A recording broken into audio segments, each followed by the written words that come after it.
Well, people picture Seattle as this gem of the Pacific Northwest with the, you know, the mountains and you know, closeness to water and just a beautiful city with the Space Needle and the Seattle Center and all of our culture.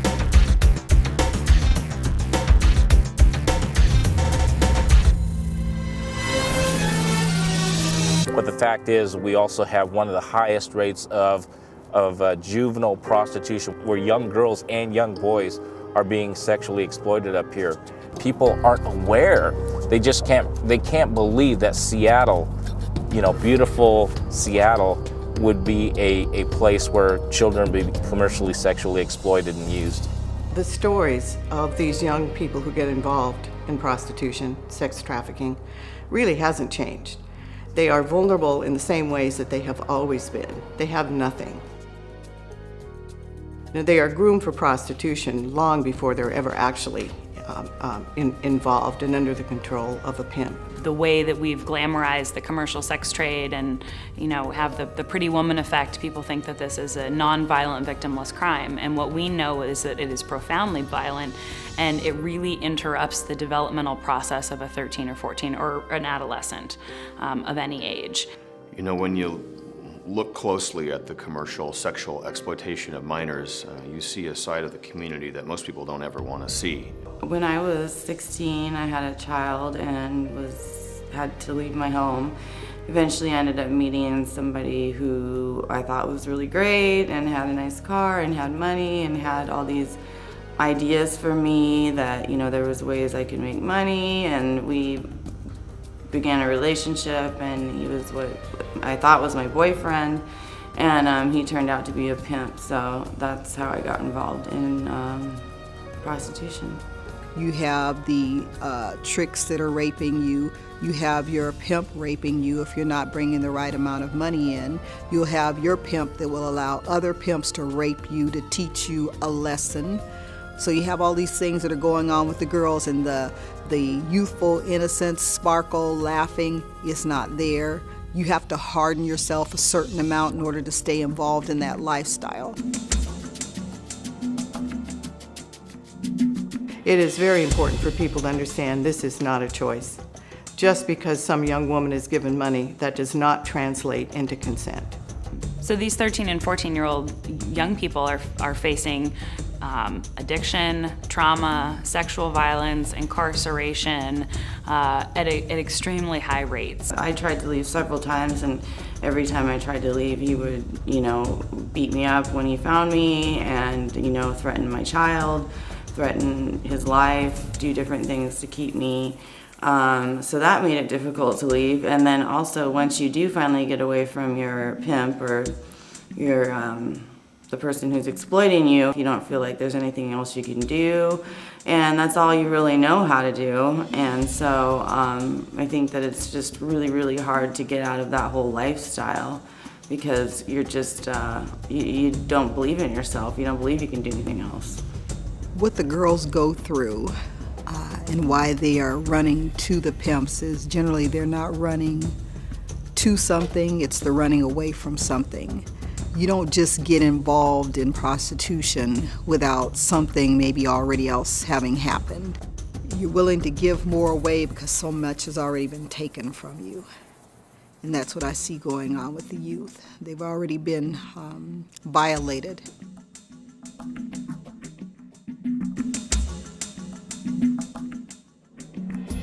There have been some significant changes and trends in the last 10 years.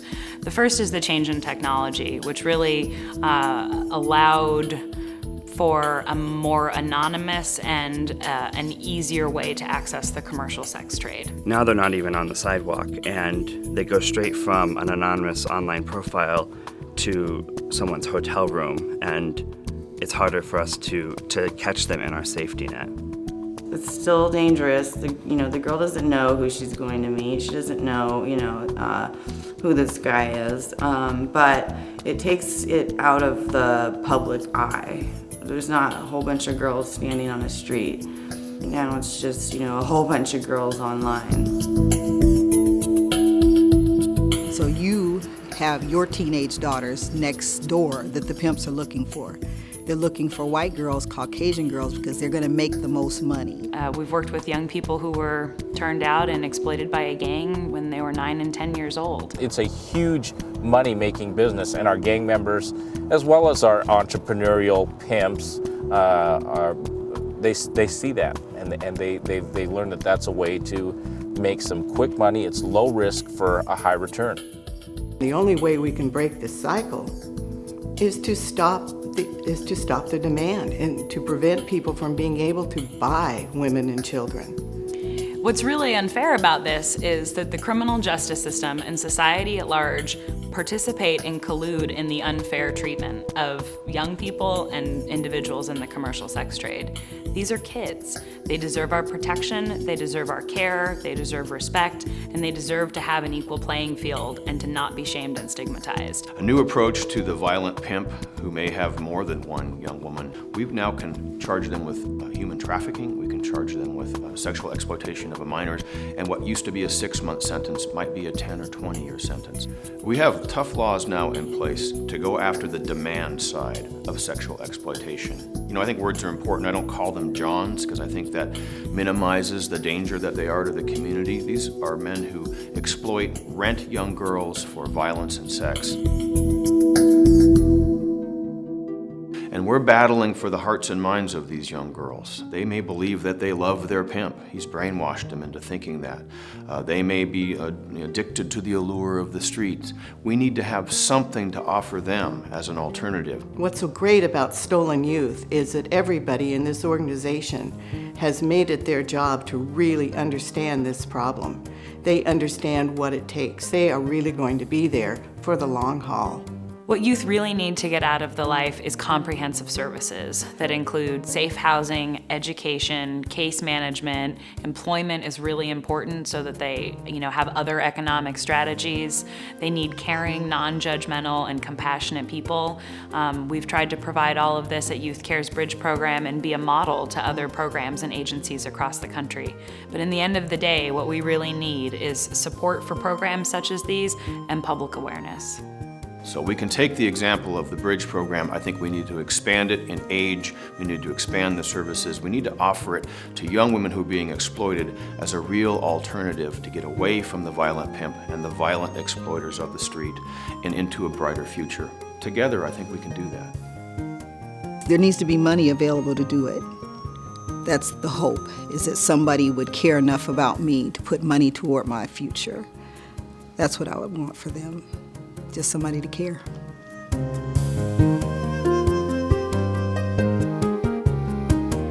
I really, really hope that there are enough resources for these women and girls. My hope is that we, as a society and as families and communities, are working together to end the next generation of demand. Well, I hope that we can develop a culture in the Northwest where sexual exploitation of youth is not only unacceptable, but it's unthinkable. My hope is that men will stop buying women and children. My hope is that decent men will confront and stand up against those men who do and not be bystanders. A lot of times we turn away from things because mentally, emotionally, it's too difficult to look at in your psyche. You can't even begin. So instead of helping and reaching out and stopping, we'll just turn and look the other way and act like things aren't happening. And we can see things right in front of our face. And maybe because it's not in our own home, in our own backyard, and it's them, and sometimes we don't care enough to help. So just hoping what I'm saying, that somebody will care enough to help.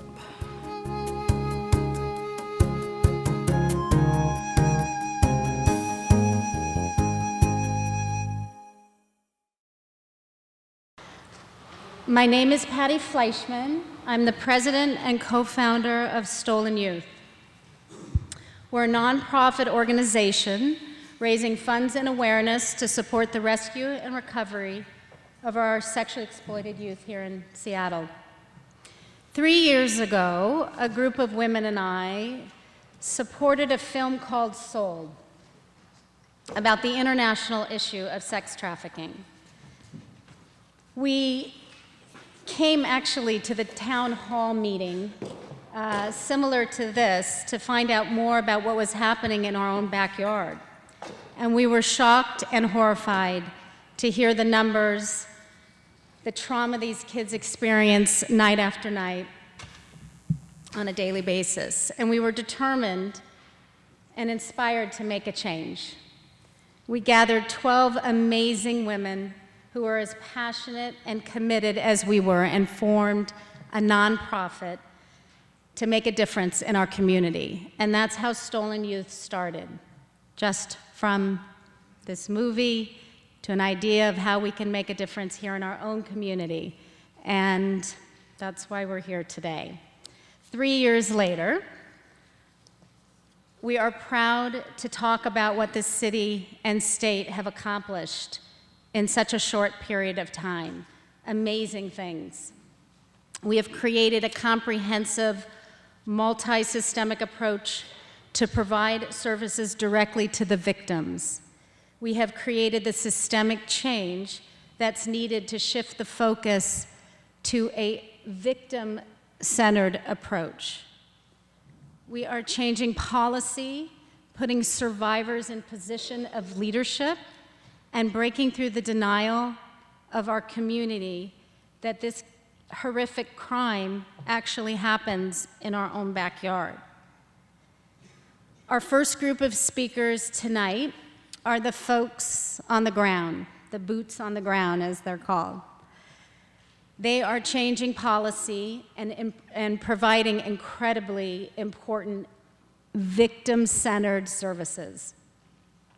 Next, you'll hear from a group of people who are breaking down barriers in arenas that are uncomfortable and difficult to talk about.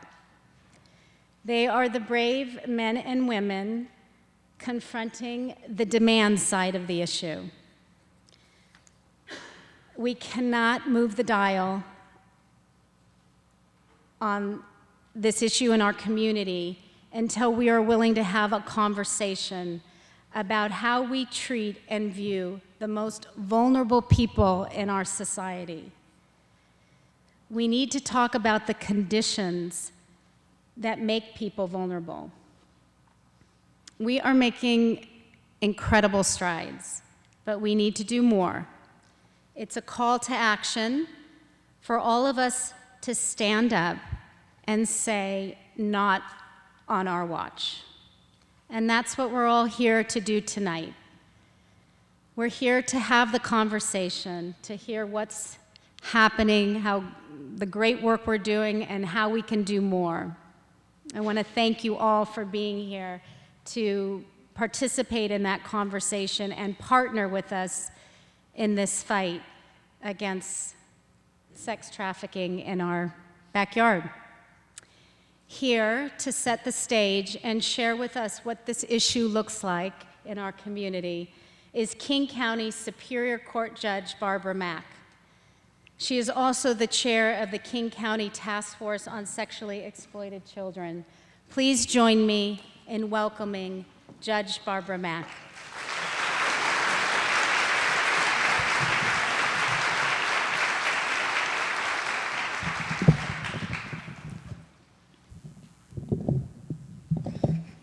Thank you. Can everybody hear me? All the way back there. I'm very pleased to be here. Thank you, Patty. Unwanted looks like an empty baseball stadium littered with broken glass, beer cans, pill bottles left from the group you went there with. This is the first line of a poem written by a commercially sexually exploited child.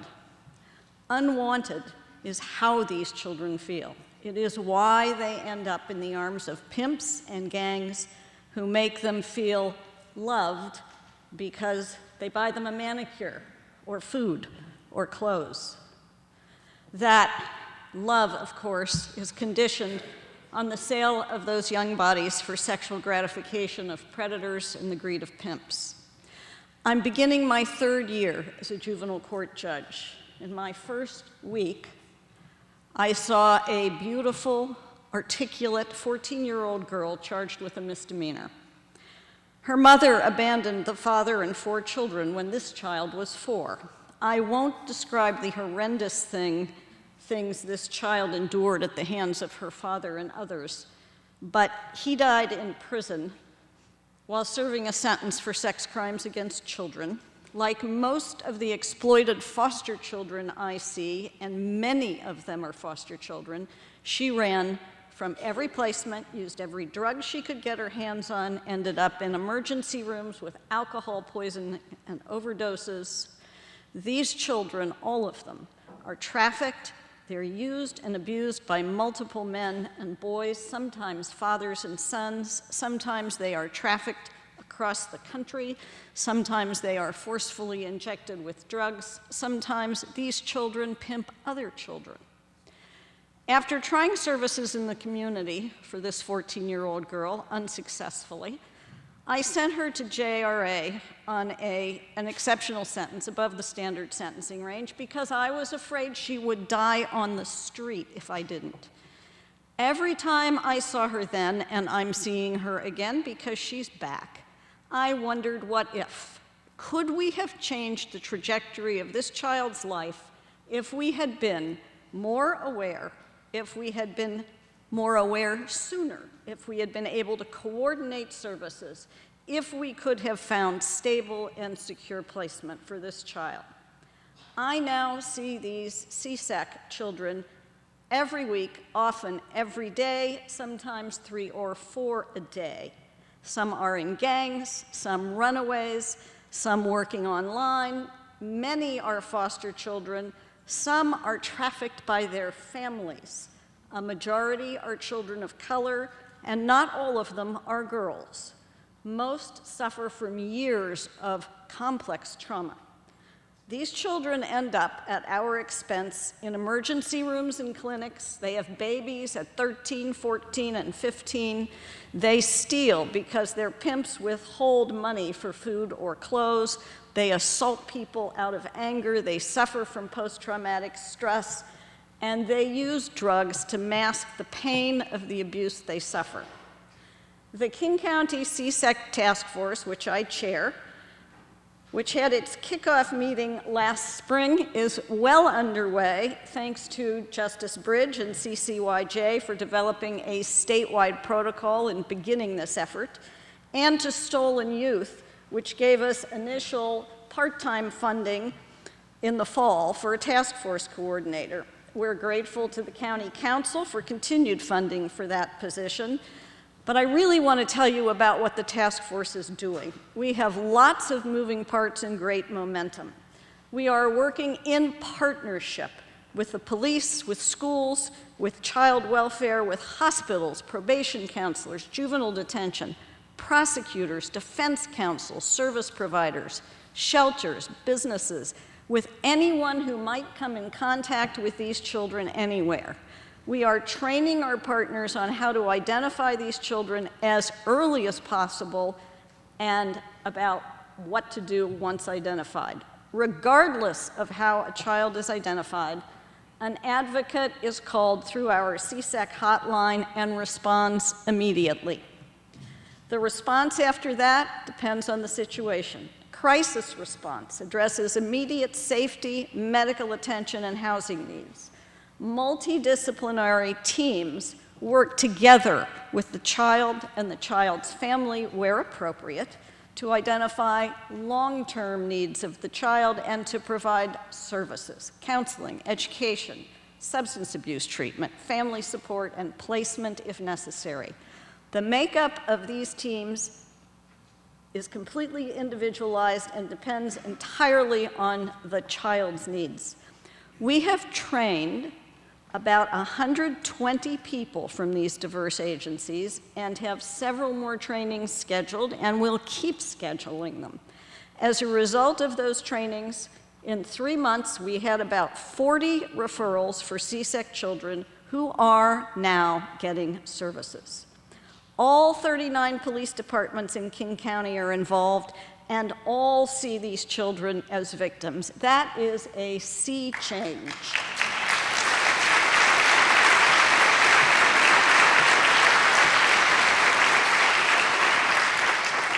Last week, a detective who had been through our task force training, thank you, emailed Kelly, our coordinator, said he was in the middle of an investigation and would probably be arresting a 16-year-old on a serious charge.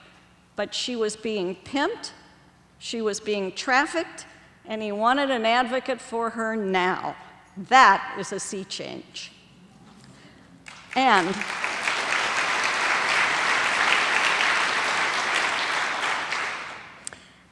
our multidisciplinary approach will work. Here's what success looks like. Friday, this past Friday, I had an exploited youth before me in court who had been in the system for several years. She appeared in court with a room full of probation counselors, service providers, and community support.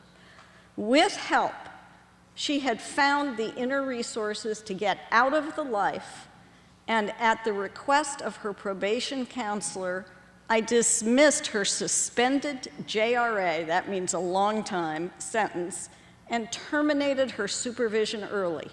She wrote me a beautiful letter describing her transformation. She told me she was standing before me a different person, was engaged with the Genesis Project, had gotten her GED, completed family counseling, she had completed an internship, and importantly, she was clean and sober. She said, "I want my child to know me as this wonderful woman I am today, that's hardworking, goal-oriented, and a true achiever. She is, and that is success. We expect to continue it." Thank you.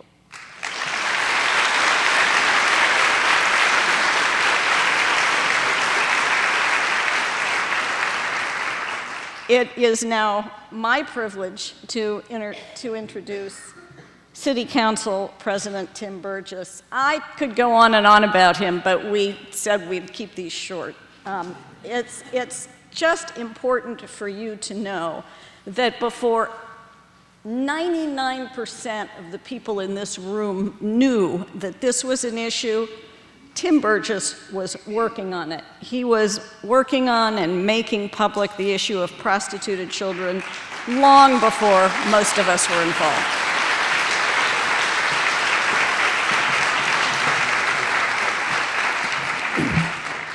Thank you and good evening.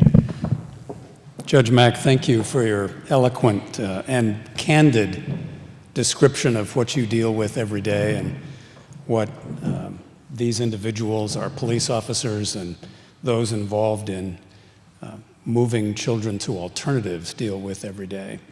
It's very easy to listen to the first part of what Judge Mack shared with us and to actually feel some of that pain ourselves and maybe to shut down and want to look the other way. But what I hope we all walk away with tonight is that there is hope for every one of these children. And the change that Judge Mack referred to that we have seen here in Seattle, King County, and now throughout the state of Washington is truly a sea change. And it's positive movement in the right direction for justice for these kids. And as we'll hear in a few minutes, there are additional steps we can take to reduce the demand for this kind of exploitation. The person who really introduced me in my first few months as a city council member in Seattle back in 2008 is here this evening, Terry Kimball, someplace on this side. And I just want to give a shout out to Terry for her tenacity. She would come to my office and essentially not leave until I would agree to read Dr. Boyer's report or take some action. So Terry, I salute you and thank you for your service to our city.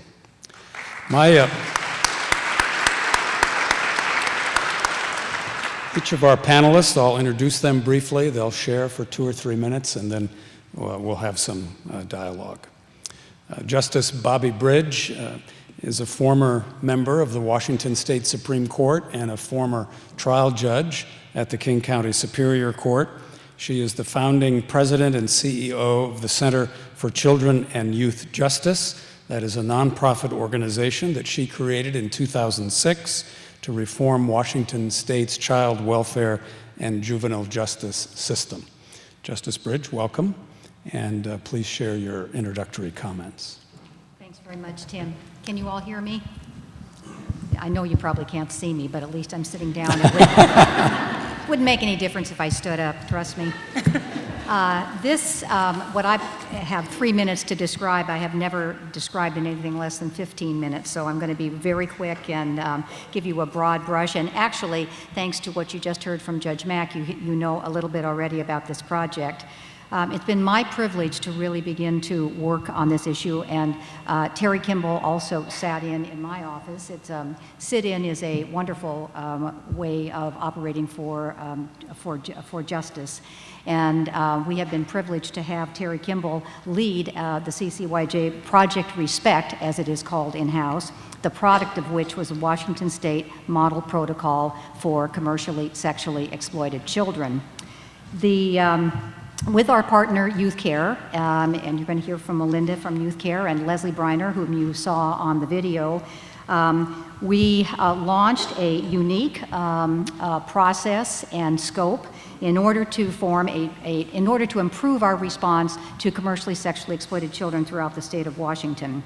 Our expanse was broad. We started in Spokane and Yakima, Tri-Cities, came across to the I-5 corridor, and met with multidiscipline numbers of people from every community who were combined in their desire to do something about the incidence of commercially sexually exploited children in their communities. They were committed to collaborating and coordinating in order to improve their processes, to learn whatever they could about early identification of these children, and to learn about what were best practices, what could work to really resolve and change these lives, to save these kids. So the focus of this project then, as these groups were meeting, was also to be supplemented, and absolutely so, by the voices of the survivors themselves, a critical component. The focus is the victim. The key components of the protocol itself are identification, how to do it, and the tools to proceed. To provide a coordinated and collaborative response, to provide safety, to improve outcomes, to be data-driven, to test ourselves over and over again. Is what we're doing, I know it's making us feel good, but is it really working? Is it really responding to the needs of these kids? And to hold the exploiters accountable. We met with judges, detention workers, juvenile court administrators, prosecutors, defense counsel, service providers, advocates, educators, law enforcement, and child welfare personnel. The protocol then incorporates two major components. The first is as recommendations about governance. You heard Judge Mack describe the multidisciplinary teams that are launched on a case-by-case basis to intervene in these lives. We recommend that there then be a task force, as here has been established in King County, the task force to oversee these multidisciplinary teams, to look at what they're doing, to provide structure, to provide a forum for the people that are from all of these walks of life to meet and discuss the issues that are occurring systemically. And lastly, a statewide coordinating committee that will hear of the work that's going on and really look at state law and practice and how that might be changed to enforce the good work that, and to add resources to that good work throughout the state. Thank you, Justice Bridge. Thank you. I know. Told you I couldn't do it in 4 minutes. Our next, I'm in deep trouble. Yeah. Our next panelist is Melinda Giovengo.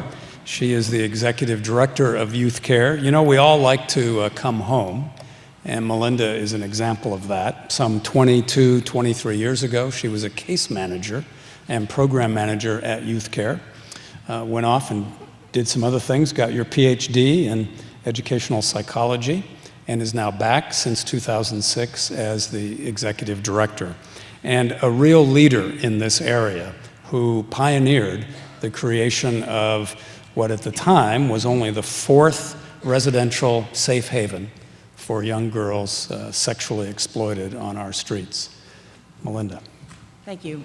Thank you all for being here. This is an amazing second turnout. I was in the audience 3 years ago, and to see you all come back to keep track and to hold everyone accountable on behalf of these young people is really one of the most important things I think that's happening in our community. 25 years ago, I had the privilege of running a program called Threshold at Youth Care, which was designed to help young people exit street life and prostitution. I was reading that material today, going through our 40th anniversary materials, and was so struck by how successful that program was, and so saddened by the fact that it closed down as soon as the federal funding went away. When I came back to Youth Care 7 years ago, I got a call about a young woman who had been discarded out of a car. Maybe she was overdosed, maybe she overdosed, but she'd been thrown in an orchard in Yakima and burned like a pile of trash. No one knew who she was. Took months and months and months to identify her. There was no funeral. There was no newspaper article. There was nothing. They just wanted to know if somebody had ever heard of this kid. Nobody wanted to take the case, not Yakima, not Seattle. Nobody knew who she belonged to.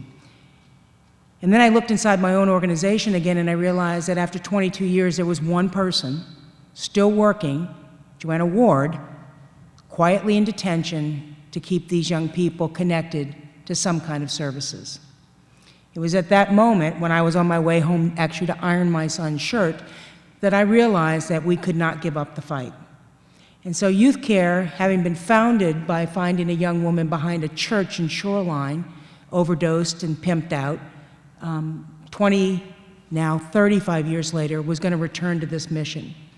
And so what we did was begin to develop partners. And there's a number of things that have changed in those 25 years. One is that we started over. And Dr. Boyer could give you the speech today that she gave me 25 years ago. That we started over, but this time we couldn't do it alone. We couldn't have an isolated program. We couldn't have an isolated child. We had to do it with this community. And through the help of the partners of StolenYouth, through the leadership of Justice Bridge and Justice Mack and Tim Burgess and Terry Kimball and Betsy Graff and Kelly Carroll and Leon Moss, we are no longer alone. Today, 3 years later, there's a few things we know. One is that we must always keep victim as victim-centered, that we can develop all the models we want, we can develop all the boxes and draw all the cartoons and figure out where people should go, and if we are not meeting the needs of the young people, we have failed.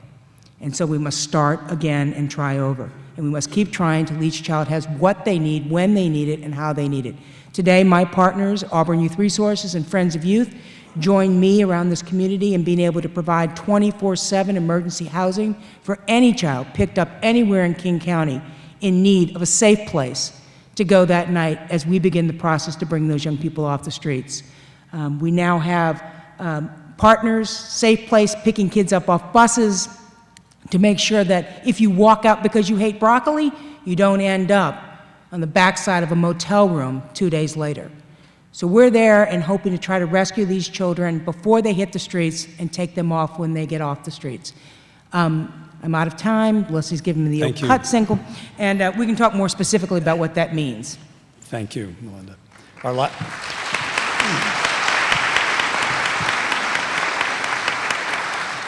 Our last panelist is Detective Brian Taylor, a 19-year veteran with the King County Sheriff's Office. He's a member of the FBI's Child Exploitation Task Force and deals with these kind of offenses every day in his work. Detective Taylor. Thank you. Is this thing on? You guys hear me? There we go. Well, I'm really impressed with this turnout. This is what we need. I'm a full-time police officer investigator, but I spend a majority of my time out on awareness campaigns like this. A little bit about me. I've been doing this for 19 years, started out in the mid-90s. Like a lot of officers, young officers, all I cared about was looking good in my uniform. I had a sea change probably about 5-6 years ago. I was ordered by my department to start looking into prostitution because of budget cutbacks a lot of agencies went through. I was a little upset by that, considering myself a felony cop, didn't want to deal with misdemeanors, but I only looked at it as a misdemeanor crime. These girls were making a choice to be out there. One thing I started noticing as we started rounding them up in those first few weeks is it was different than it was when I first started. I started seeing a lot of young girls out there, girls my daughter's age. I'm the father of 3 girls. So it really touched me. So I did something that I never thought about. I started talking to them. I started figuring out that they were out there on their own, not of their own accord. The vast majority of them were being exploited or tricked into coming out there. And I got angry. Couldn't find much support in my department back in those days. So I took it upon myself to educate myself, start talking to these girls, start making partnerships with different organizations, such as Melinda's, such as Judge Bridges' organization. Realizing that just talking to these girls, trying to force them to give me a statement against their pimps, it wasn't enough. So I jumped on board real early being part of some of these task forces with victim-centered. And what I found, I'm able to do my job better that way. I don't force a girl. Once I come in contact with these young ladies, which I do every day in my professional career, it's not about giving me a statement so I can put your pimp in prison. Yes, I'm an investigator. I want to put them in prison, but it's about the young lady, okay? If it's gone from wanting to put their pimp in prison to if I could get her to a safe place, to the right help, to the right people to put her life back on track, to the professionals, I don't really care about the pimp, okay? I care about her, and that's what victim-centered mean to me. So I will ask them, try to let them know, I care about them. What do they need? Are you hungry? What do you need? What can I do for you? Giving them their power back, okay? Because I come to realize a lot of, like the judge mentioned, they come from horrific circumstances. Government meant something negative to them growing up. Police who's on the front line of government coming in, they're taking mommy or daddy away to jail, okay? So I can't come at these young ladies as a police officer. I have to come after them as a father, a male that just cares about them, and happens to be a police officer, and it has worked. So now I get calls from young ladies that I haven't been able to rescue, that have stayed out of the life, wishing me Merry Christmas, sending me Facebook posts, thanking me. They're some of the most caring folks that I've ever met in my life, and that has made me more satisfied in doing my job. Thank you. Thank you, Detective.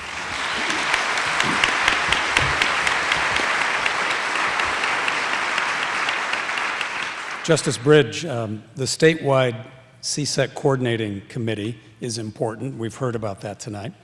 Could you explain just a little bit about what is happening across our state and what you hope will come of this effort?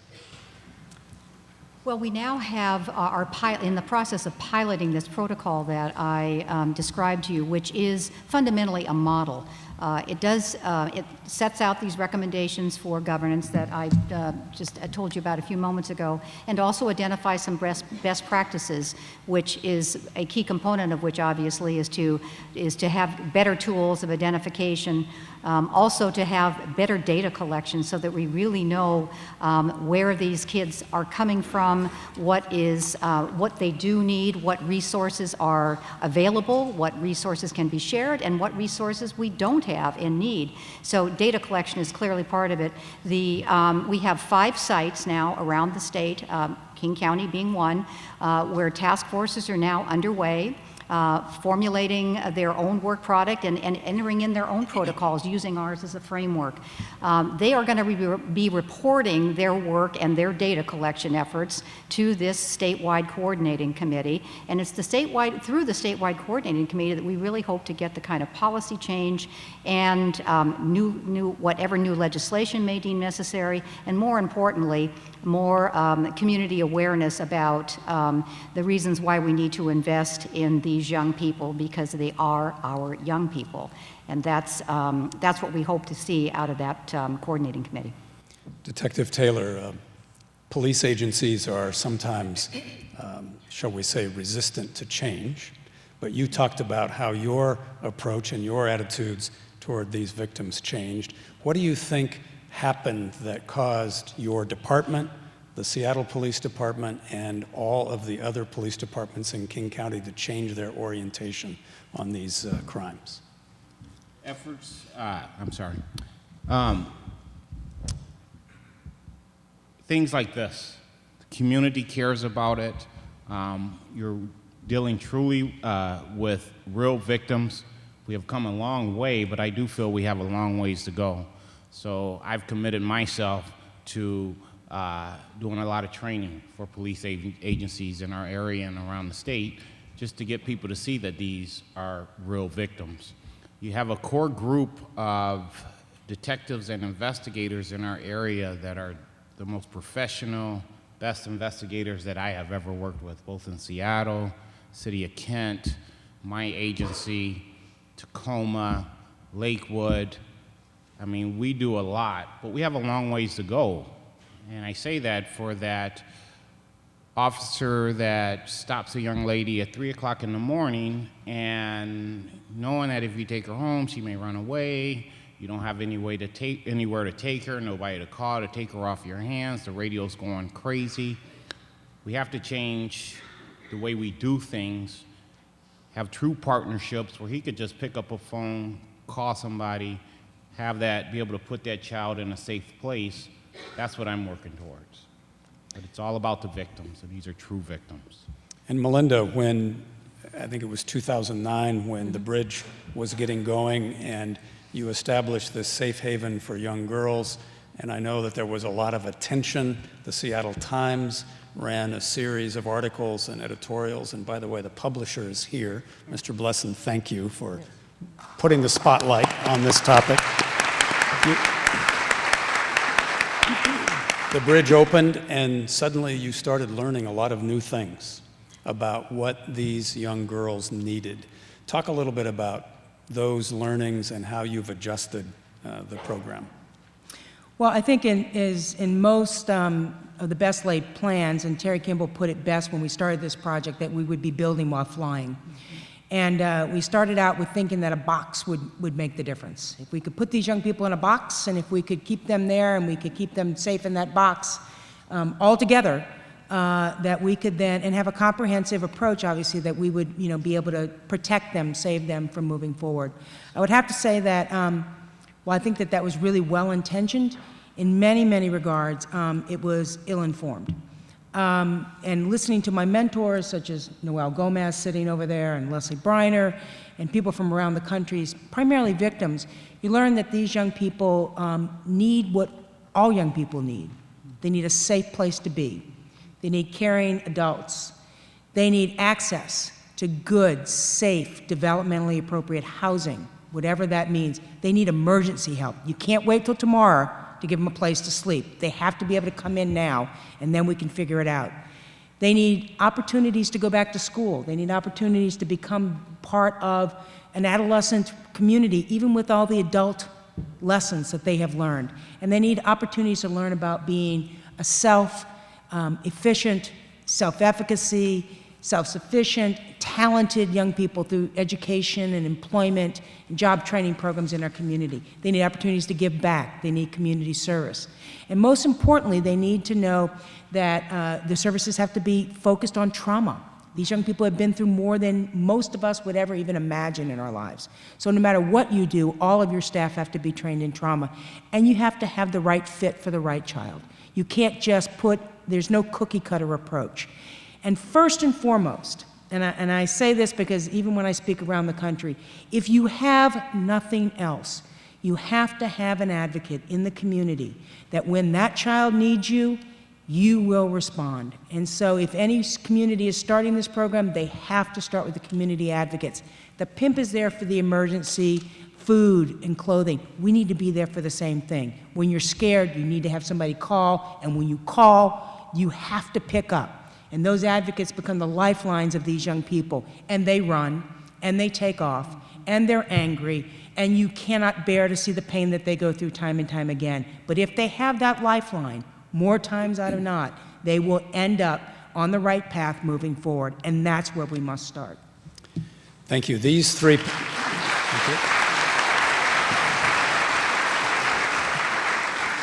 panelists will be back in just a little bit to take your questions, but we're going to shift now. I'd invite the next three panelists to please come forward. Thank you very much. Mar Smith Bretman here on this end. And by the way, Bretman was just added in December. Congratulations on your marriage. She is the founder of Businesses Ending Slavery and Trafficking, referred to as BEST.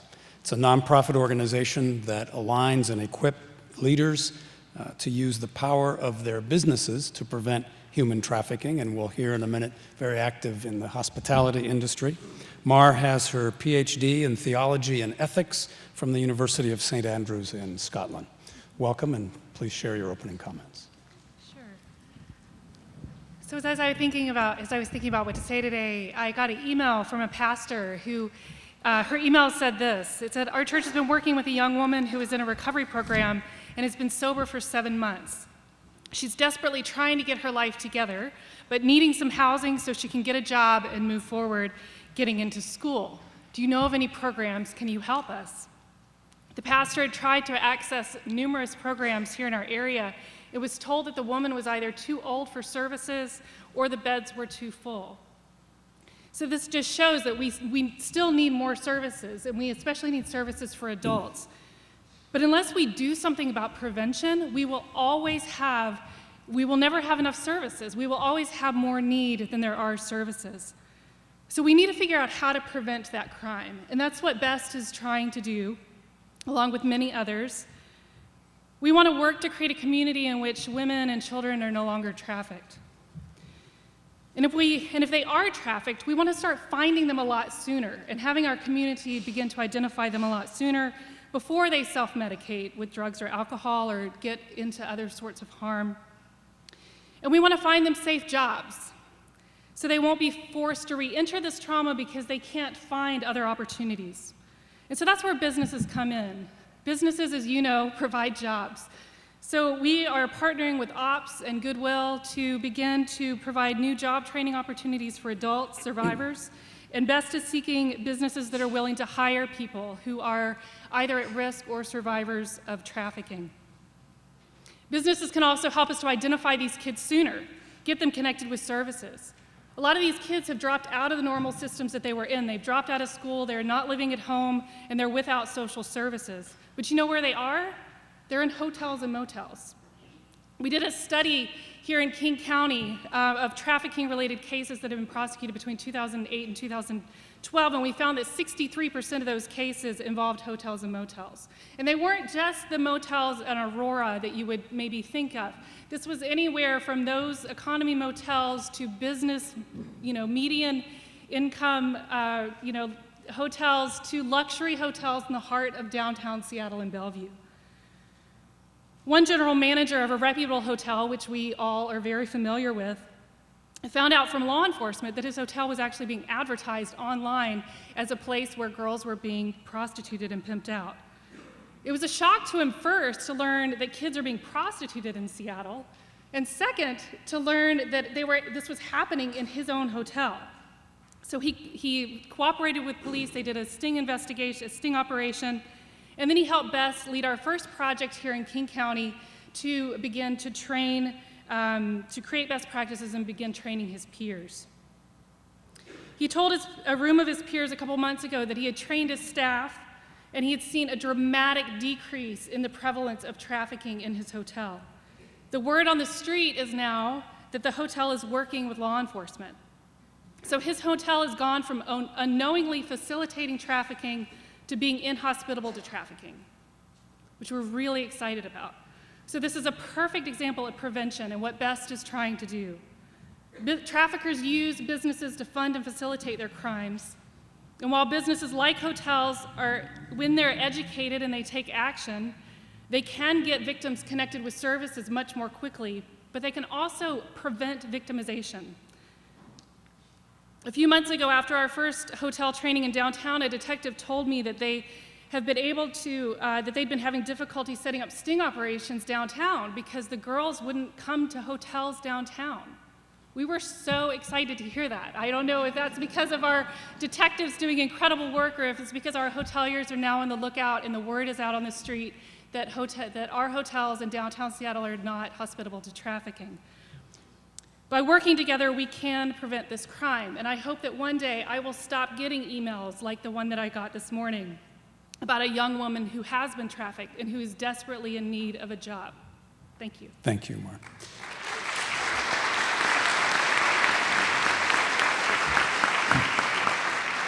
Peter Qualitine is the co-founder of the Organization for Prostitution Survivors, a Seattle-based group that is dedicated to stopping the harm of commercial sexual exploitation.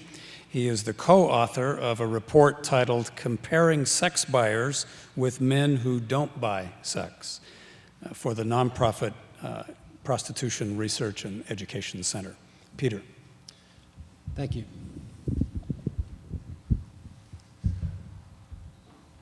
I co-founded OPS with Noel Gomez 2 years ago. It'll be 2 years in April.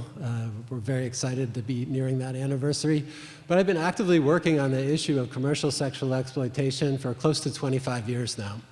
I got my start in Portland, Oregon. At the time, I was working on issues of domestic violence and sexual assault, and prostitution was entirely off my radar. I was training men to go into middle schools and high schools in partnership with local women's service providers to do work on the prevention of sexual assault and date rape, dating violence. And if you would have asked me about prostitution at the time, I would have said, you know, what does that have to do with anything? That's a victimless crime, something somebody is freely choosing to do with their body, and who am I, especially as a man, to tell a woman what she should or should not do with her body? And that's about all I really thought about it. But then I came across an extraordinary organization in Portland at the time called the Council for Prostitution Alternatives. And it was extraordinary in that it was run by survivors and led by survivors. And as I met these survivors and started hearing their stories about what the life was like for them, you know, these were adult women, but they had entered into the commercial sex industry when they were teenagers. Most of them had been physically, emotionally, sexually abused at home, run away from home to escape that abuse, where they were really vulnerable to being exploited by pimps who used physical, emotional, and sexual abuse to gain power and maintain control over them in systems that weren't dissimilar to what I understood as domestic violence. While in the life, they were abused by their johns, they were raped, they were assaulted, they were kidnapped, they were tortured, they were mutilated permanently because of that torture, at rates far beyond that for any other group that I knew of. And I really couldn't look at this as a victimless crime anymore. I really started to understand it as a system of men's violence against women and children. And just as I saw at that time that it was important for men to take leadership in engaging other men into preventing sexual assault and domestic violence, I extended that analysis and saw that it's men's responsibility to engage other men in the prevention of commercial sexual exploitation.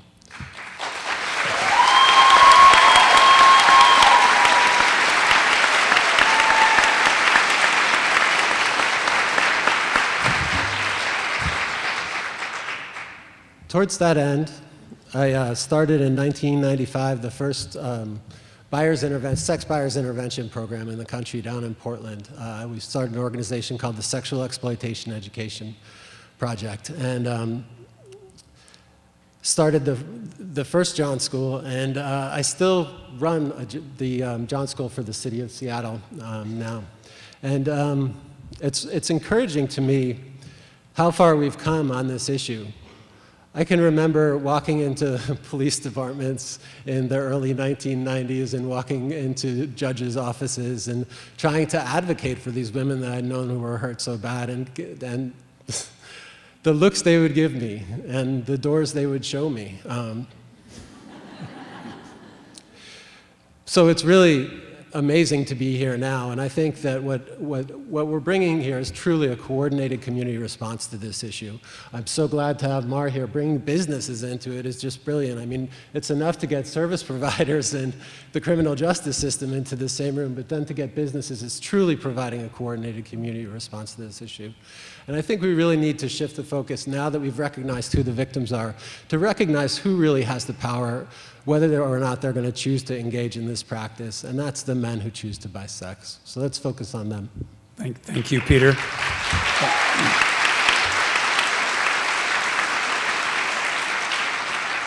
Thank you, Peter, for your leadership. Craig Sims is the chief of the criminal division of the Seattle City Attorney's Office. He supervises all of the attorneys who prosecute misdemeanor and traffic crimes in the city of Seattle. Earlier in his career, he spent 10 years as a senior deputy prosecuting attorney with the King County Prosecuting Attorney. Craig? Thank you. Good evening, everyone. So I had some remarks that I prepared here that I was going to talk about during my 3 minutes that will be tightly kept by Councilman Burgess. But as I sat in the audience, and as I'm sitting here now, I'm compelled to say something different. When I saw the film, it moved me. Most of the information that was presented in the film I was aware of. As a prosecutor for 13 of my 15 years in the practice of law, I've seen it all, or I thought I've seen it all. But when the statement was made, and I forgot which young lady said it, but she essentially said that the criminal justice system was in collusion. Am I hearing that right? Did everybody hear that? Did anyone else hear that? Yes? Hello? Yes? Yeah. That the criminal justice system was in collusion to further victimize these women and men as well. I thought to myself as I sat in the pew there, guilty as charged. And so what I want to do for a few moments is talk to you about the evolution of this prosecutor who is sitting here in this chair talking to you. So initially when I started as a prosecutor, everything was black and white. We received the police reports from the police officers. What's the law? Okay, we got the law. Did they commit the crime? Do the facts support it? Yep, guilty as charged. And we will move forward. And for the first few years of my practice, I prosecuted hundreds, if not thousands, of cases in that way. And then as I began to mature in my practice and in my profession, I started doing sexual assault-related crimes. And my focus began to change. And it changed from things being so black and white to understanding that what I do and what prosecutors do and law enforcement men and women do is essentially a ministry. Now hold on for a moment. It's not necessarily a religious-based ministry, but it's still a ministry nonetheless because we have the opportunities to change lives. Because we come in contact with thousands of people each and every day, unfortunately, most often because tragic things have happened to them. But we have the opportunity to change lives. And so it's with that viewpoint that I enter the job that I have now as the chief of the criminal division under the leadership of the city attorney, Pete Holmes. And there was one day when Pete called me into his office and he said that he wanted to change the way that we prosecute the crime of prostitution. And initially I wasn't sure exactly what he was speaking of, but he presented me with research and talked to me about some of the conversations that he'd had with Councilman Burgess and Terry Kimball at the time when she was working for the city. And I began to understand it. And then I thought, this is another opportunity to engage in a ministry. And it's a ministry to help these men and women and not further victimize them. And not be a further part of the collusion of which I admit I was a part of. And so through the work of many attorneys in my office, specifically Beth Gappert, who is here in the audience somewhere. Raise your hand, Beth. Where are you, Beth? Stand up. Stand up, Beth. So Beth is the attorney in my office who runs point on these issues. And she is helping the Seattle City Attorney's Office lead the charge in the way that we are prosecuting these cases. And so to wrap it up, when I was tasked with the duty to look at how we prosecute prostitution-related cases, I initially did some research as to what are we doing in our office. And what the research showed me was that if we prosecuted, say, 100 cases that are sexual type in nature, 60–70% of them were against the men and women who were charged with the crime of prostitution. And so my boss told me that he wants to flip the number. He wants us to stop going after these men and women who are engaged in the life, who are victims of these crimes, and focus our attention on the men, primarily the men who are purchasing, who are the sex buyers. And that's what we've done. And so I know that there'll be more questions that will prompt more information to give, but I simply wanted to confirm that yes, I was guilty as charged. But myself, under the leadership of Pete Holmes, the city attorney, we have changed our perspective as prosecutors. And we are here to help as opposed to being continuing to be a part of the collusion. Thank you, Craig. Thank you.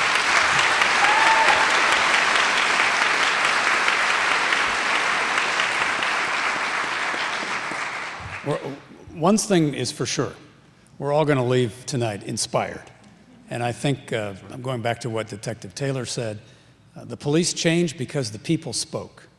And I know Craig and Pete respond to that as well. So stay engaged, please.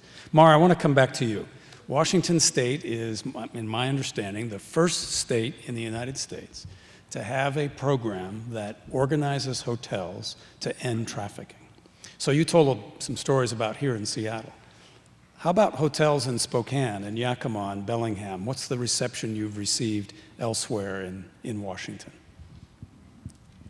It's been really good. We last week we had a training up in Everett, and we were hoping for 60 people to be there. We had 98 people there. So we were so excited to see the way that this is taking off and being embraced by the industry. And our driver is really, as Peter talks about a little bit, is we want to change social norms around prostitution and trafficking. Right now, the majority of people think that prostitution is a victimless crime. And so they'll buy or they will facilitate the crime without fear and without remorse. We're trying to shift that norm by educating employees who are on the front lines of this crime about the harms of prostitution and the serious, very serious legal ramifications of either buying or facilitating. So thanks to funding from ladies at StolenYouth and other donors, we've been able to scale this project in 5 counties, and I do think that we may be the first one who have started to scale a project like this statewide. We have worked in Pierce County, Yakima County, Snohomish County. We're going to be doing a training in Spokane County at the end of February. We're also doing another training in King County at the end, or in SeaTac actually, at the end of May. So what we do is we bring together service providers, law enforcement, and hoteliers, and we create county-specific best practices. Practical things like, who does a hotelier call if they think that they're seeing, something that's like trafficking or prostitution?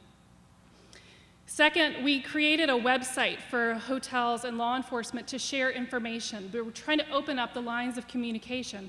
So over Christmas break, I got an email in my inbox from a detective up in Everett who was looking for, he was trying to build a case against a pimp, and he was looking for a particular hotel room where a victim was being victimized. He had the picture of the hotel room, 3 pictures of the hotel room, had the victim blocked out, sent this out to the hoteliers and said, hey, does anybody recognize the decor in this room? We think this is in Snohomish County.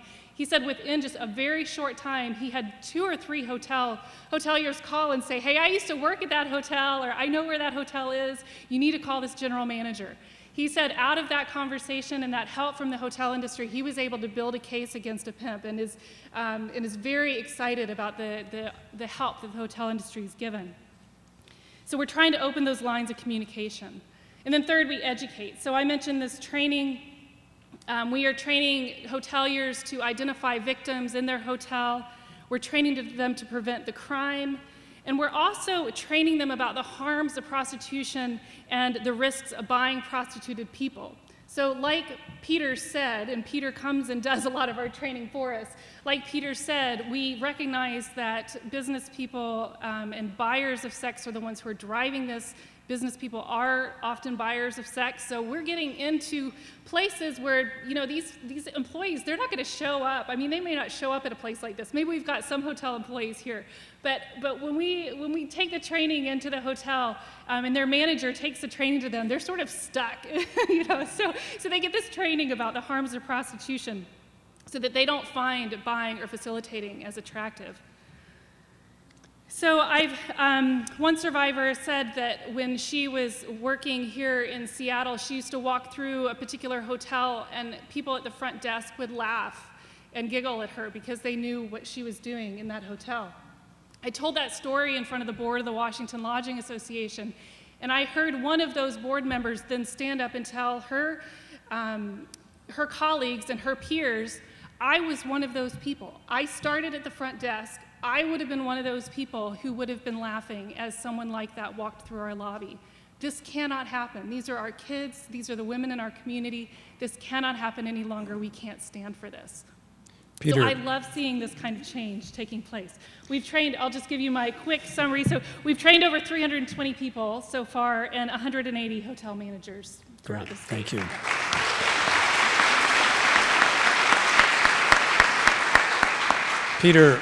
Peter, what would you say to the men who are here tonight? What can we do to help change cultural norms and reduce demand?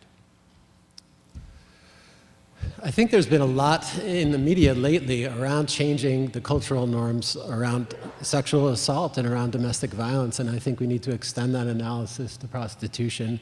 I think that we need to understand that it's a system of men's violence, and like domestic violence and like sexual assault, it exists because it's tolerated, and it exists because it's accepted, and it exists because men don't have the courage to stand up to one another on this issue, and I think that we've got to get to that point. I think one of the interesting things that came out of that 2011 study that I was the co-author of with Melissa Farley that compared men who buy sex with men who do not buy sex, there were a bunch of interesting things, but one of them was that for men who do not buy sex, most of them said it was okay for those who do.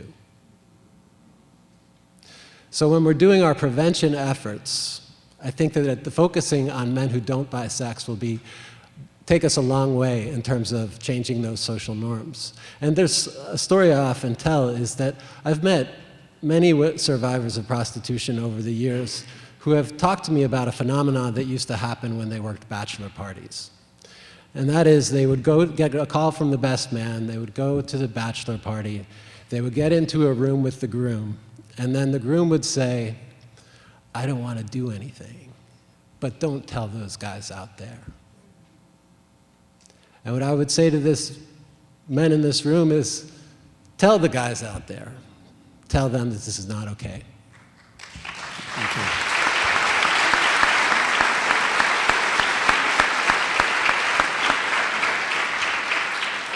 Craig, as a city prosecutor, you're responsible for maintaining community order and civility in our city.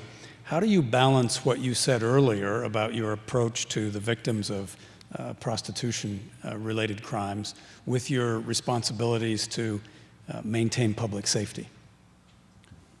That's a great question. The first thing we normally do is go to our council president and ask for more money. Request assistance.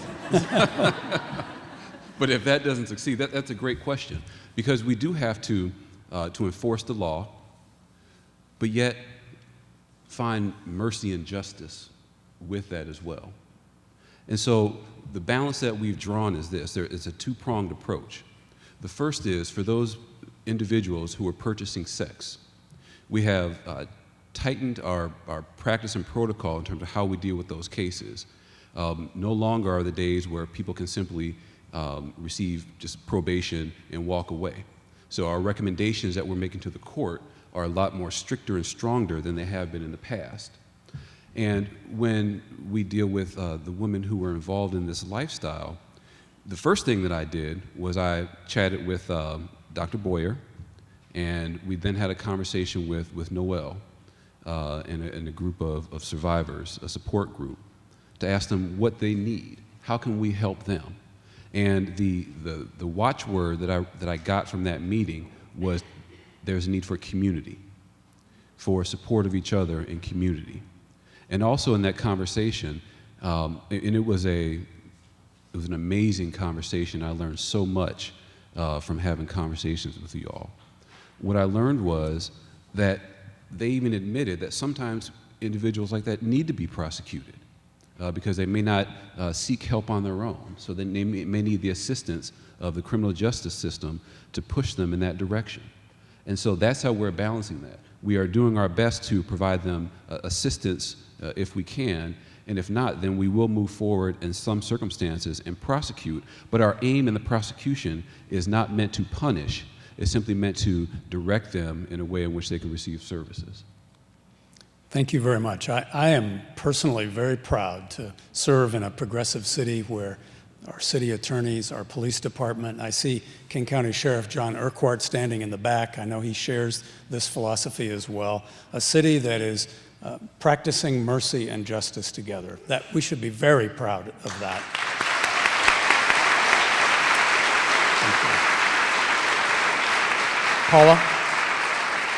Paula is going to come and introduce two special people. These panelists will remain here, and the other three will join them in just a moment. Thank you so much to our panel, and thank you for your commitment and courage and bravery for all that you do. I utter heartfelt thanks to you. I'm Paula Clapp. I'm a co-founder of StolenYouth, and I have the honor and privilege of being with 12 other women who our goal is to raise money and raise awareness to support amazing people and organizations who you're seeing tonight. What you witnessed is best practices, and you are witnessing a conscious change in our environment and the way people think and feel and are aware of what's happening to our youth. These are our kids. These are 13 and 14-year-old kids who are forced into a life they did not choose. They are trapped and they cannot get out. And they are my heroes too. It's my honor to introduce you to two remarkable women, Noelle Gomez and Alicia Bernard. They will share their perspective on the issue of sexual exploitation and educate us on what is needed in our community. Alicia Bernard is a survivor of prostitution.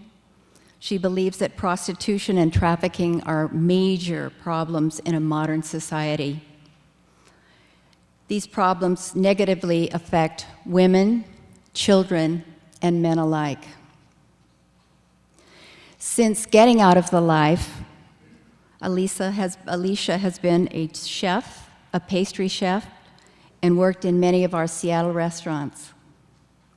She led a culinary student team to silver and gold medals in a local competition and a regional competition as well.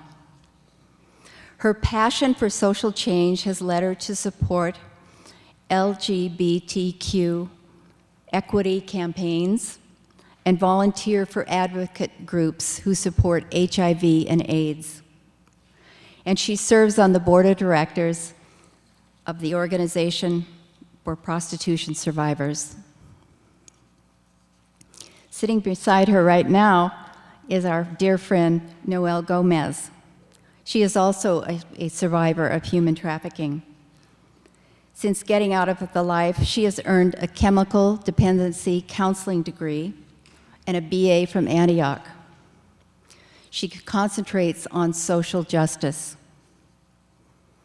Noelle has been contracted by the City of Seattle for the last 4 years, facilitating classes for women who have been arrested for prostitution. And she also worked as a community advocate for Youth Care's The Bridge program. Noelle is a consultant for the U.S. government on the issue of sex trafficking. And 2 years ago, she and Peter co-founded the Organization for Prostitution Survivors. They provide needed resources for survivors of prostitution in the Seattle area. Please welcome Noelle and Elisa.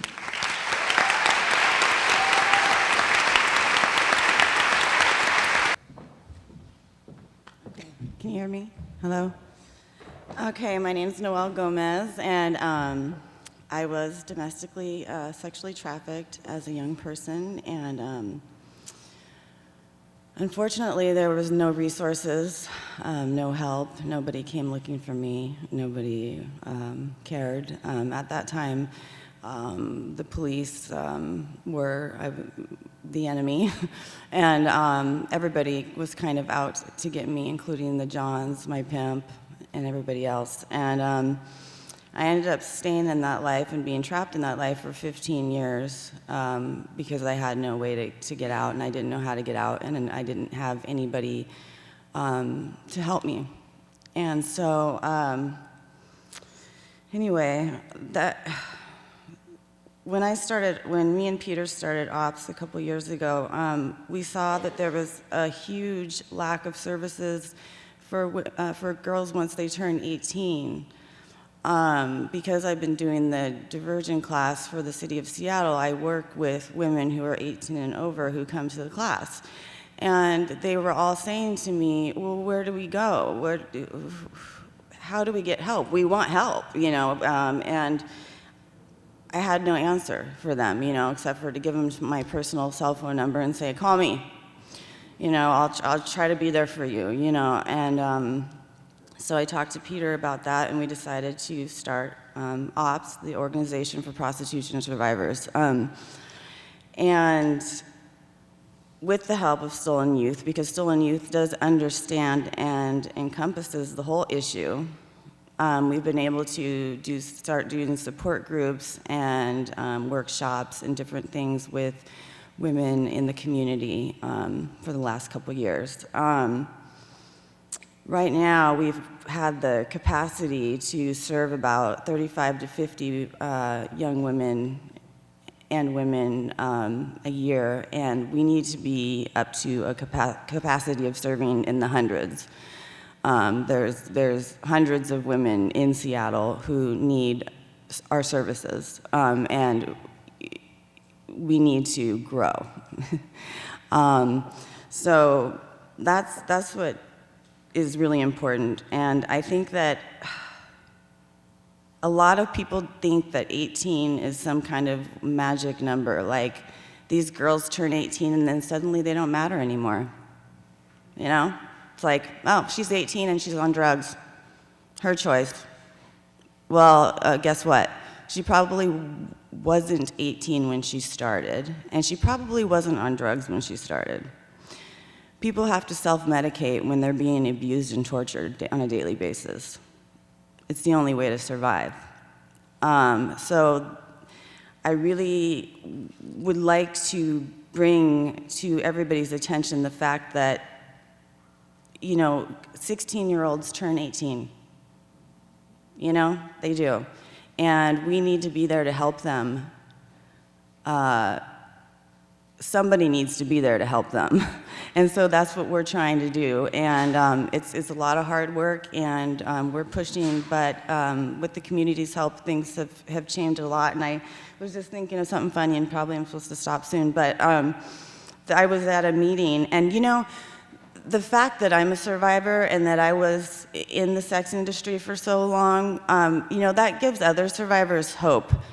You know, when they see that people are paying attention to me, people are listening to me. I was at a meeting where I was sitting in between Brian Taylor, a police officer, and Val Ritchie, a prosecutor, and I was like, it suddenly hit me, and I was like, I'm sitting between two people that I used to be terrified of. I mean, not them personally, but, you know, like, just like, what am I doing? This is so weird, you know? Like, I never thought that that would happen. Now they're my friends. I like...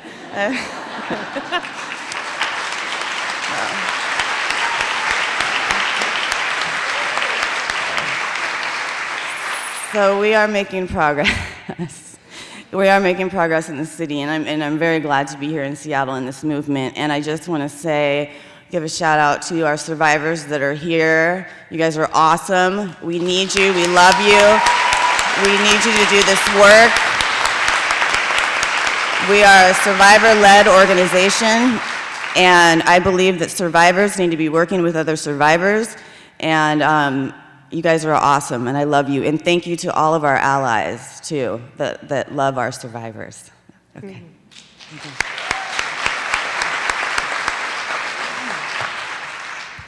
All right.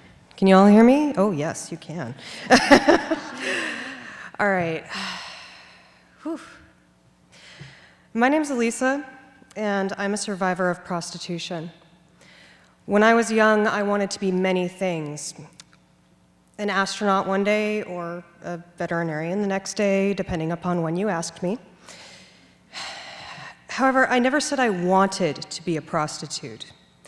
Between the times I was dreaming astronaut dreams and the time I entered prostitution, I was sexually abused, physically abused, cutting myself, sexually acting out, and in relationships with men that were violent and manipulative.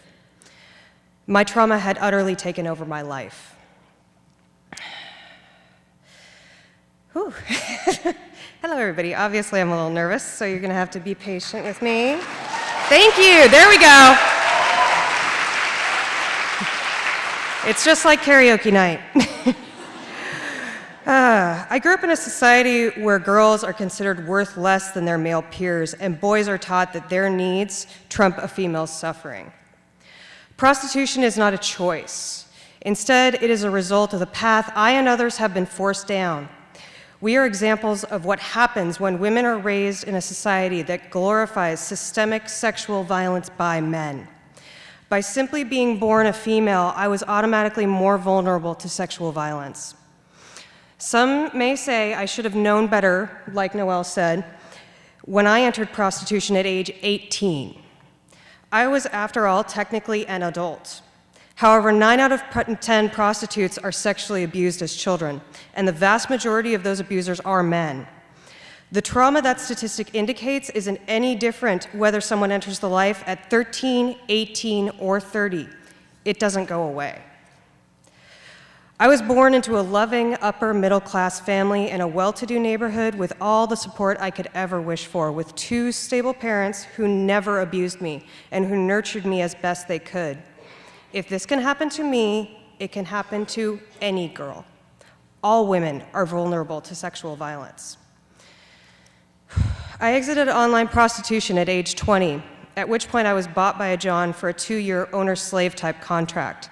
It's been 8 years since I've been fully out of the life, and I still feel the effects of prostitution-related trauma every day.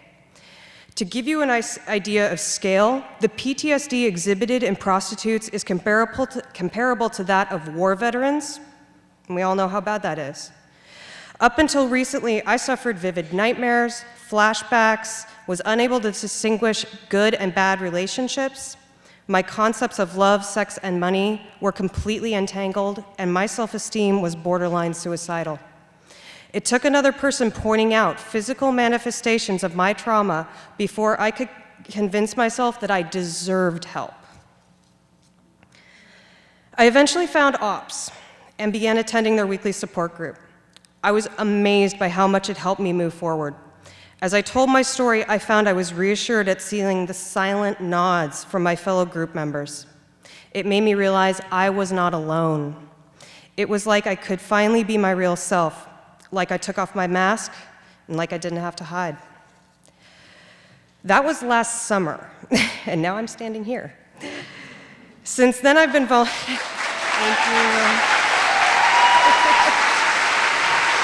All right, I got limited time. Y'all need to stop clapping. Sir Leslie's like, come on. All right, so that was last summer. Since then, I've been volunteering for OPS and eventually joined their board. I work right alongside other survivors and allies and even help some newcomers with their journey out of the life. Doing this work has helped me to identify positive relationships, and in helping other survivors, I've helped myself. I can actually sleep through the night, That's a really big deal. Ask my fiance. And I see myself as equal to instead of less than.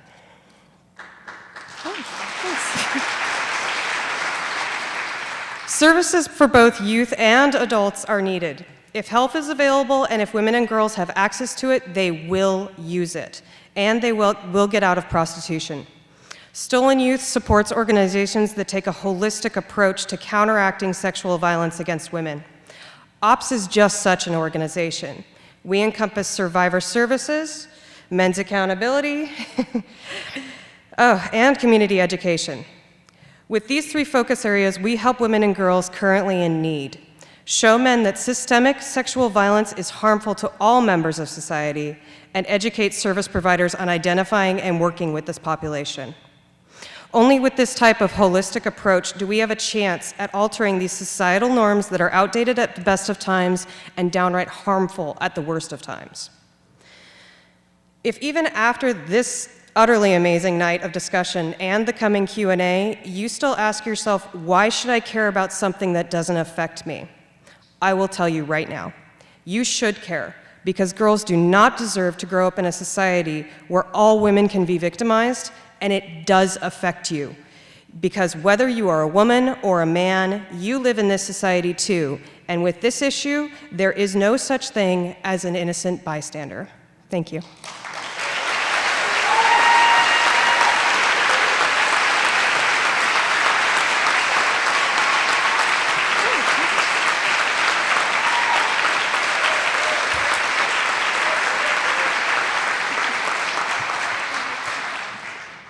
Okay, so now we're going to do the Q&A, so I'd like to invite the rest of the panelists back up to the stage. If you guys have any questions from the audience, please queue at either this mic over here by Leslie or that mic over in the corner over there.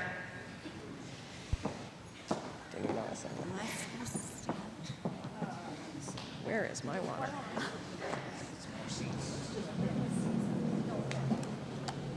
You're welcome to address your questions to anybody that's been up here tonight. They're all up there, so please join us at the mics for Q&A.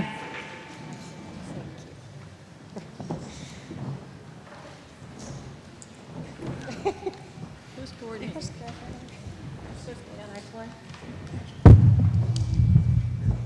Thank you. We're still getting situated here. Hold on a second.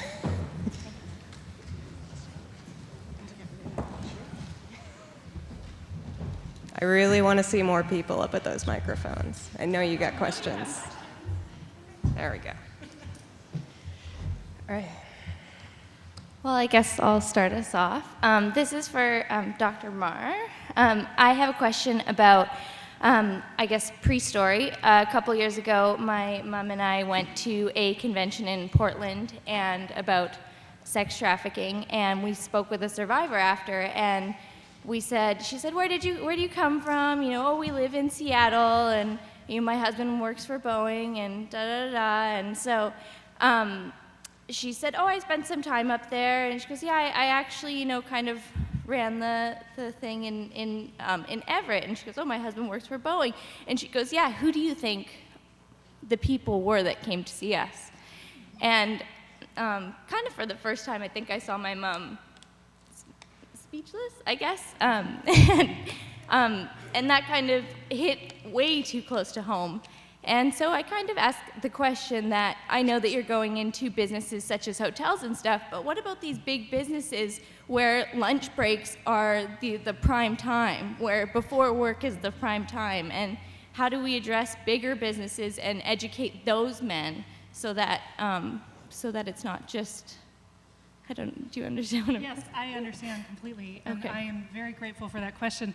And our board is trying to figure that out right now in partnership with OPS, who, as you know, Peter and Elisa are are trying to work with us to figure that out. How do we work with these large companies like a Microsoft, like a Boeing, and bring this to their attention in a way that they really will start to educate their employees? So this is a question we're asking. It's one of capacity for us. We just need to build the capacity to be able to go in and have these kind of conversations, but we've got some incredible resources in the community who work on corporate responsibility and social responsibility who can help us lead the way. And Lisa, do you want to make any comment on that? Oh, basically exactly along the lines of what Mara is saying. I am working with Peter in the kind of community education department of ops, and we are working on this problem. As a survivor, I do see this as a big problem. I know exactly how that survivor felt when she said that. So yes, we are definitely kind of pushing forward to create community education within the bigger businesses in Seattle, as well trying to maybe try and change a few of their policies, especially around hiring and firing and what happens when they get caught and things like that. So we are trying to educate them. Thank you. Thank you. Good I question. Address the business issue, if I could, for just a minute.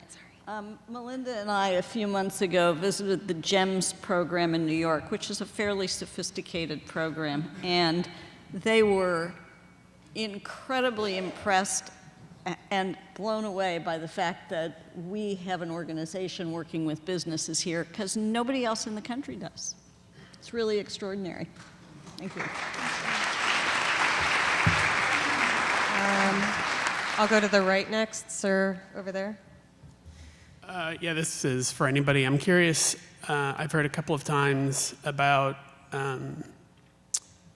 girls who are in foster care, and that's a large component of what's going on. I'm wondering what kinds of services are provided either at the city or the state level, that either for children who are in foster care or for parents who are foster parents, if there are any programs. Melinda and Craig, yeah. Well,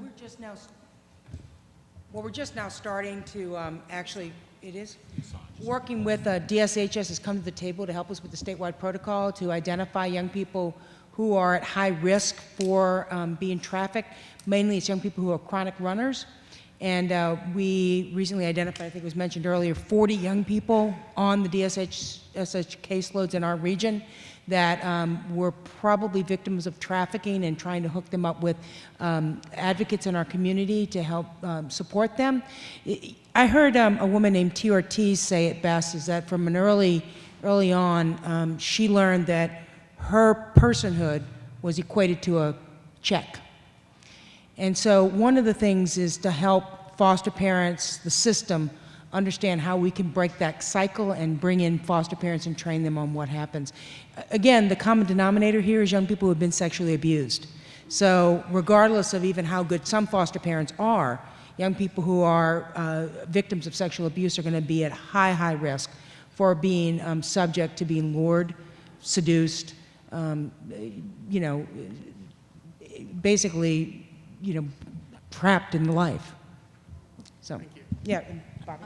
Let me just, if I could, let me just add a little bit here. There's legislation pending before Congress right now that would require state agencies like our Department of Social and Health Services to look for kids who are on the run from foster care, precisely because they're extremely vulnerable to being victimized in this way.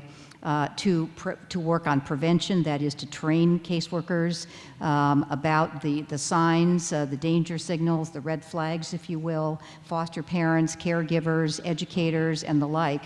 And there's real money behind this. And another component of that particular piece of legislation also is for there to be a pilot site where there can be housing provided, safe housing for kids who return from being on the run, and the foster care system basically says, well, we have no place to put them. There's nobody that could possibly keep them. They're, damaged goods. I mean, you can imagine the kind of conversation. But this would, put the onus back on where it belongs, on us as a community and the DSHSs around the country as our representatives to say, no, they are our children, and they are abused and neglected children, and you need to intervene to stop that. And as I said, there's real money, and the the primary supporters of this legislation are conservative Republicans.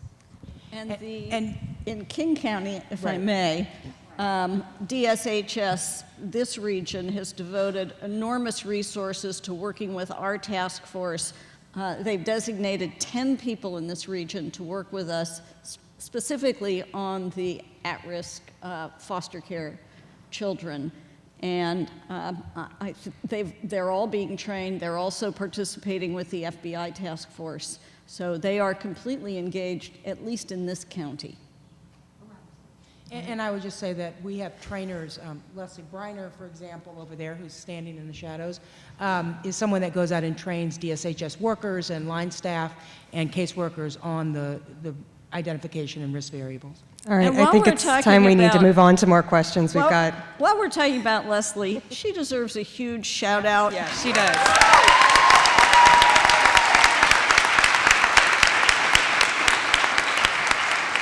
She does all of our task force training, all of it. Again and again and again. She does it with compassion and flair and great dedication, and she organized all of us, which is a huge task. All right. Next. Hi, I was wondering if you could talk a little about kind of the unique position that Seattle has nationally in terms of, we seem to be a progressive city that's doing a lot of leadership on this issue, and also, you know, in the video that led the comments today, it seems like we're one of the top 3, and I don't know if you know that those numbers stand, but I was wondering if you could talk a little about Seattle specifically, how it looks compared to the rest of the nation, and what kind of dynamics we have here that are different than other places. Anyone? How Seattle is top. Okay, if I understand your question, you're asking why we are in the top 3?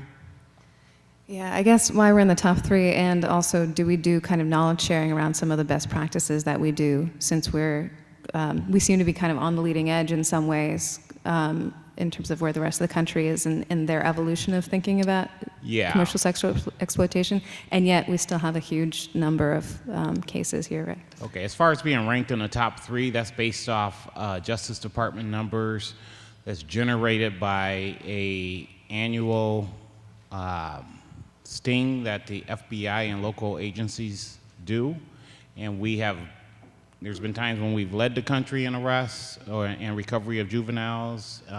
In the last 2 years, we were 3rd in the country, so it's very prevalent here. And I would say not just Seattle specific is progressive, but we get a lot of support from our legislature, from the state. We're leading the nation in penalties for pimps and bringing government and non-government organizations together.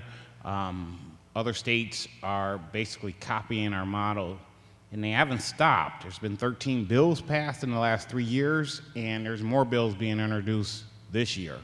So we, Shared Hope International does a grading system for states. We've been, our grade is an A. It was tops, but our legislature hasn't stopped, so. You know, I would also say on that prevalence number, based on the sting that Brian is referring to, is that one of the reasons that we are ranked top is that we also have an incredible network of services. And when these stings happen, we are all at this table working together to help find those young people, so we recover more young people as well, which means, while it's sort of a blessing and a curse, because we're working together, we can actually find these young people, and our law enforcement works with social services to bring them in. And you know, the sting is a snapshot that happens, you know, at one time. We don't really have a clue how many children and adults are being trafficked in the city, and that's one of the things the task force and CCYJ with the protocol are working on, is getting numbers that are really reliable. All right, sir? Oh, it looks like the men's side and the women's side over here. So I'm curious what I can do then. You know, it's sort of like, you know, we all have to do something. So But I'm serious. Peter. So what should I do now? I'll help out. So there's a whole range of things that we can do. You can do everything from your personal relationships with other men, giving them support and encouragement, interrupting oppressive behavior, interrupting sexism where you see it. I think it's really important for men to mentor the boys in your life.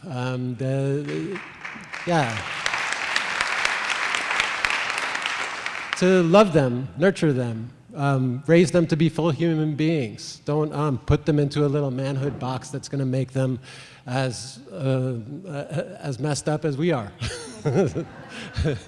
But that's definitely something you could do. Something else you can do is to do a training with us. We have a whole male allyship program at OPS, and we're really trying to train a cohort of men who are able to go out into the community and train other men on this issue. And build some community that's based on equality and social justice. So that's something else you can do. And of course, there's always the giving money thing. That's, something nice. about commercial sexual exploitation is there's a hell of a lot of money in commercially sexually exploiting people, but there's nothing in fighting it. I mean, I've worked for 20 years. I've gotten paid for 3 of them to do this work. And so that's why we're so thankful for StolenYouth, because StolenYouth is changing that balance. And we hope that StolenYouth is able to change it more and more. So support StolenYouth for sure. That's definitely something you can do.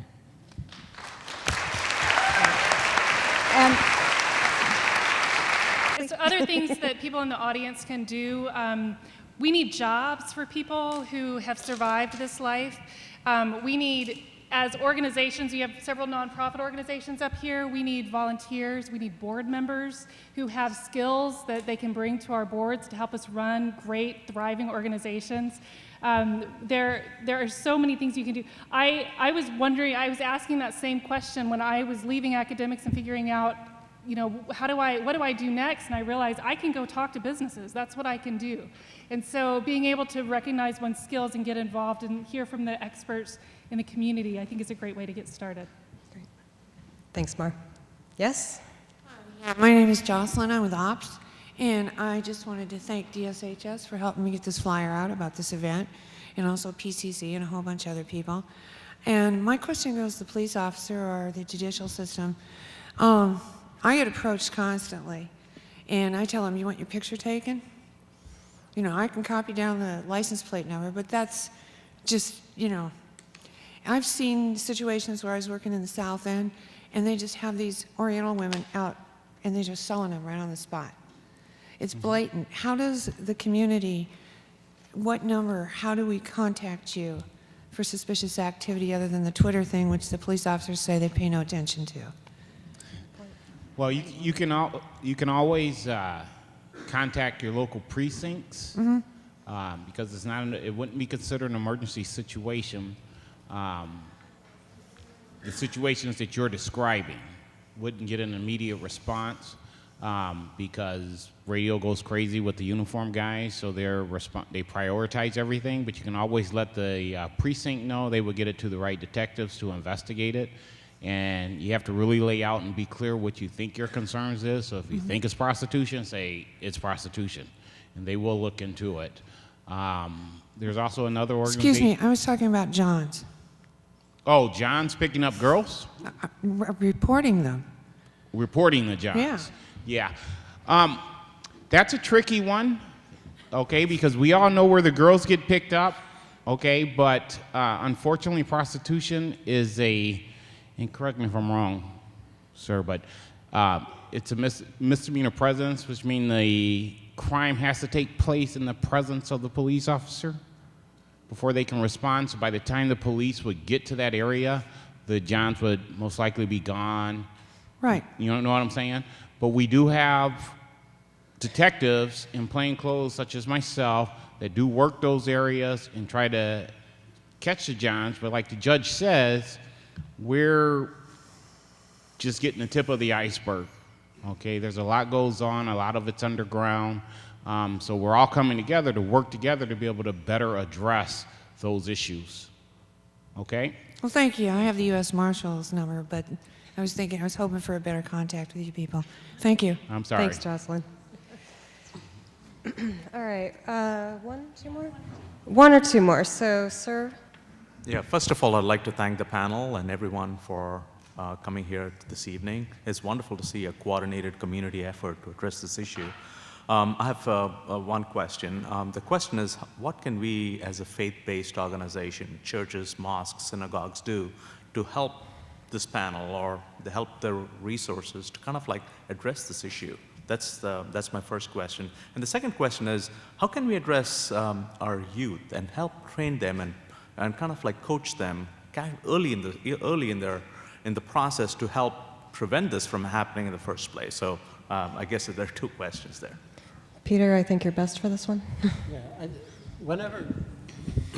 whenever I look at this issue, I like to look at it as an issue of prevention. Even when we're working with survivors or we're working with men who have been arrested as sex buyers, we're trying to prevent the exploitation from happening again. Right? And I think that's what we call tertiary prevention. Then there's primary and secondary prevention.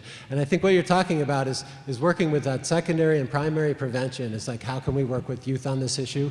I think there's great programs teaching empathy to elementary school children. I think that there's also middle school and high school programs that are about bullying, that are about stopping sexual harassment, dating violence, sexual assault, that all of these things are intricately connected with commercial sexual exploitation as well. So being able to have conversations about those and have trainings about those with your young people would be a great step in that direction.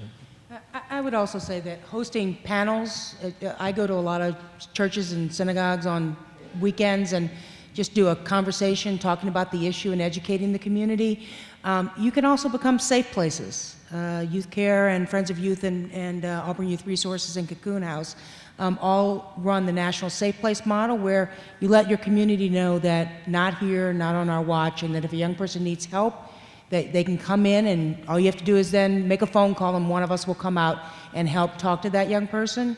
So I think that the nonprofit organizations and service providers are, and I see my friend Jim back there, are really willing to be available to the community for both the young people, but also just to educate your community on the issue, recognizing the signs, and giving them the resources to make a call. You can also host drives, volunteer, all of those things do an incredible service to the work that we do on the ground.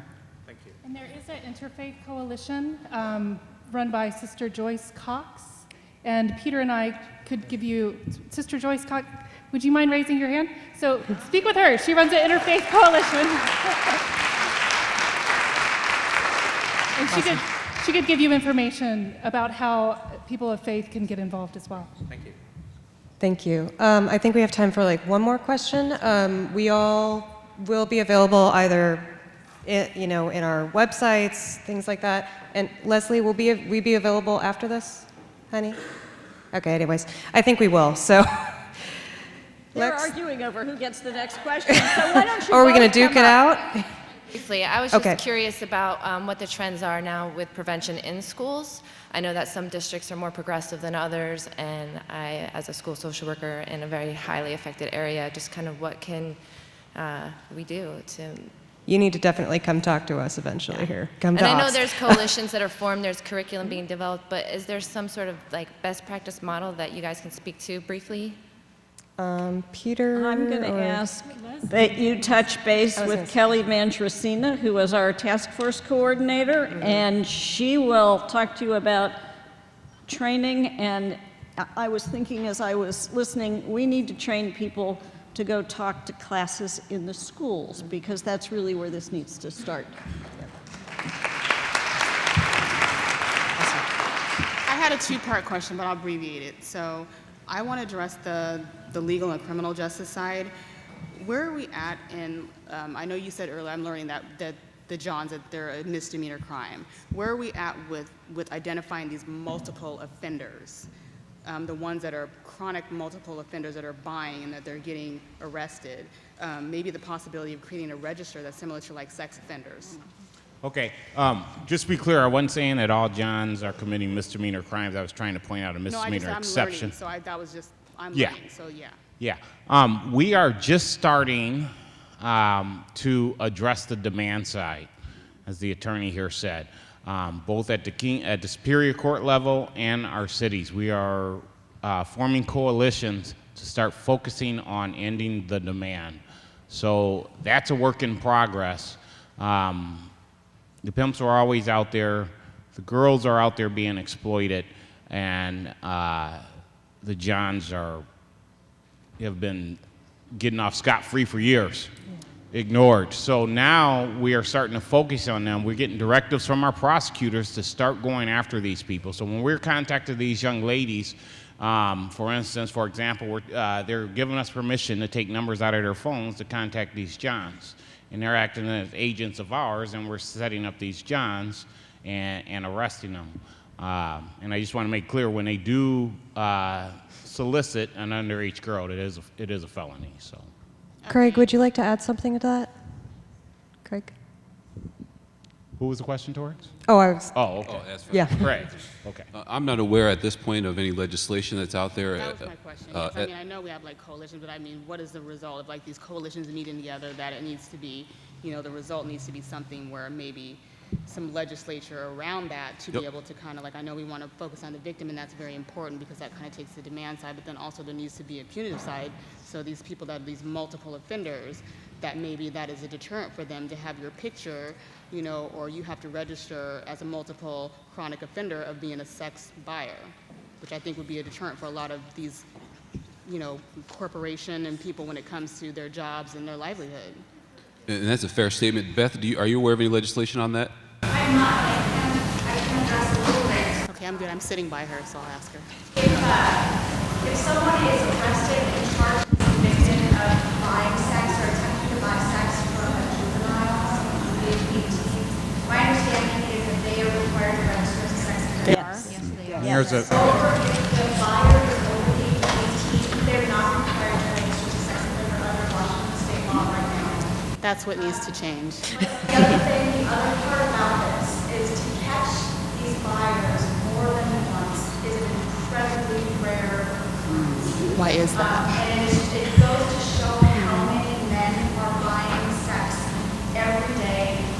The police department can be out doing these stings night after night, and the chances of them catching one man buying more than once is incredibly rare.